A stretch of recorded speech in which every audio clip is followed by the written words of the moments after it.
নমস্কার। আজকে আমরা ভাইকে স্নাইপার নিয়ে একটু কথা বলবো। আজকে দিনটা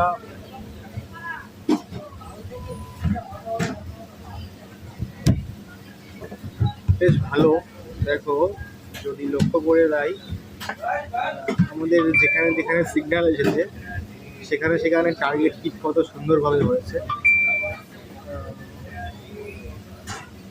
একটু লক্ষ্য করে দেখো, যেখানে বাই সিগন্যাল এসেছে সেখানে টার্গেট 1 হিট করেছে। অবশ্যই আমাদের টার্গেট 1, 2, 3, 4, 5, 6 পর্যন্ত আমরা আমাদের সিস্টেমে আছে।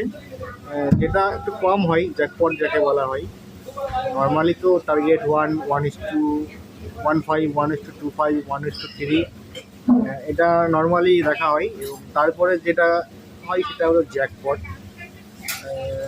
দেখো, যদি এই সকালে ট্রেনটা ধরা যেত, এই 7টার দিকে যে সিগন্যালটা এসেছে, তাহলে বেশ কতটা পয়েন্ট দেখো, তোমার 6,850 ধরলাম, আর এদিকে 62,000, 63,000 হাই মেরেছে।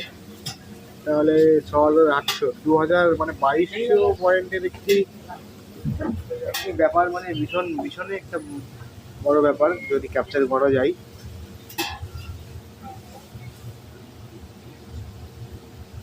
এটা আমরা 5 মিনিটের চার্ট দেখছিলাম, এখন আমরা 3 মিনিটের দিকে যাবো। 2 মিনিট নয়, 3 মিনিট। 3 মিনিটের দিকে আসলাম।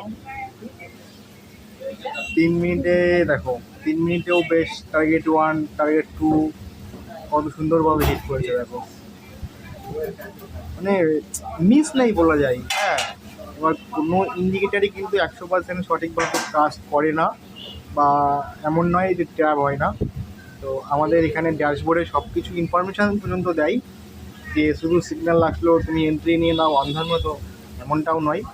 এখানে অনেকগুলি ড্যাশবোর্ড আছে, সেখানে সমস্ত দেখানো হয় এখন মার্কেট কি ট্র্যাপ করবে না টার্গেটের দিকে এগোবে, ফেক ফেক রিস্ক কতটা আছে, টার্গেটের দিকে এগোনোর ক্ষমতা কতটা আছে, ভলিউম, মার্কেটে টাকা ঢুকছে না বেরোচ্ছে, মানি ফ্লো যাকে বলা হয়, RR রেশিও, সব কিছু ঠিক আছে। Train, momentum, volume, speed, health, মানে মার্কেটের কী অবস্থা সব কিছু জানিয়ে দেয়, সাথে রিস্ক ম্যানেজমেন্ট।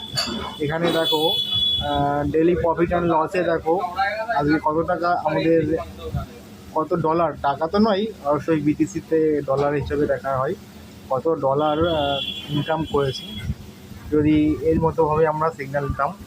তো